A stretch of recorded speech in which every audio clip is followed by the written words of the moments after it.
Goeienaand, Shalom. Wie julle, wow, wat 'n voorreg. Dit is werklik vir my 'n voorreg om vanaand se tag preaching te kan afskop. Dit is altyd vir my lekker om die woord van God met almal van julle te deel. Iets wat ek in my lewe geleer het en iets wat ek ook toepas in my lewe, is as ek iemand ontmoet wat slimmer of beter of dalk bietjie meer ondervinding as ek het in 'n saak, dan kompeteer ek nie noodwendig met daai persoon nie, maar ek leer by hom. En vanaand wil ek daai konsep terugtrek en ek wil dit terugtrek na die Bybel toe, want daar is geen beter plek om te leer as in die woord van God nie. Ek dink dat julle sal met my saamstem as ek die Bybel reg lees en ek verstaan die Bybel reg, dat almal van ons, daar is net twee eindbestemmings. Daar is die hemel en daar is die hel, daar is geen middelweg nie. En van dit kan ek die afleiding maak, dat daar is net twee tipes mense op die aarde. Daar is mense wat gered is en mense wat ongered is. Die wat op pad hemel toe is en die wat op pad hel toe is. Maar vanaand is my boodskap nie vir die van die mense wat ongered is nie. Vanaand wil ek met die mense praat wat sê ek is gered, dat ek is 'n kind van God, ek is 'n Christen. Die van ons wat sê ons is op pad hemel toe.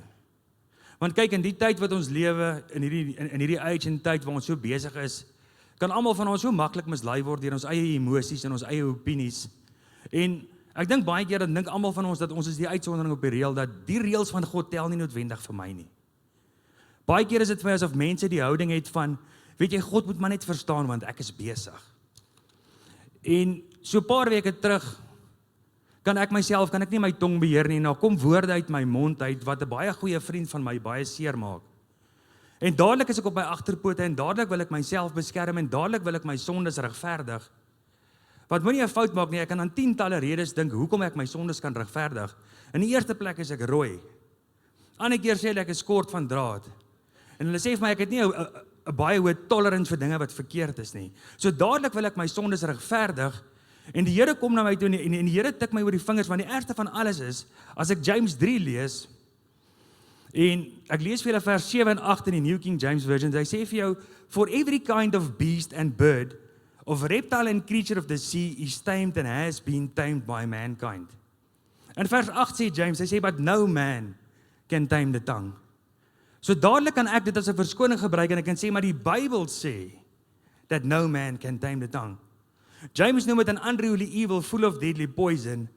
En net daarna tik die Here oor my oor die vingers en hy sê vir my, John, ek weet jy weet van beter. En Paul skryf en Paul breek dit vir my oop en hy skryf in 2 Korintiërs 10 vers 5 sê hy, casting down arguments and every high thing that exalts itself against the knowledge of God. En die tweede gedeelte skryf hy sê, bringing every thought into captivity to the obedience of Christ. En dit is hoekom ek van die Bybel hou en dit is hoekom ek van die woord van God hou. Want vir elke probleem wat daar in die Bybel is daar 'n antwoord. So dit wat James daar skryf dat die man kan nie sy tong beheer nie, is die waarheid.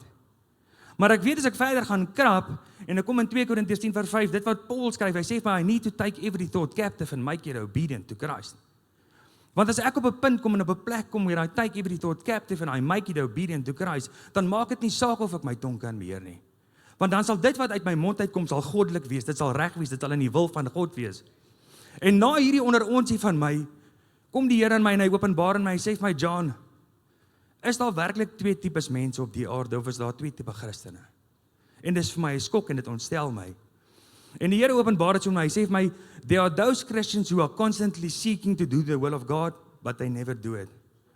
En dan het jy jou Bible reading Christian, die een wat ingebid is, die een wat intap en wat by die Here hoor. And those are the Christians who are doing the will of God. En vandag wil ek die vraag by jou los, die van ons wat sê ons is kinders van God, ons is ingebid, ons is reg, ons is Christen, ons is op pad hemel toe. Is ons werklik op pad hemel toe? Are we in the will of God? Dankie, Shalom.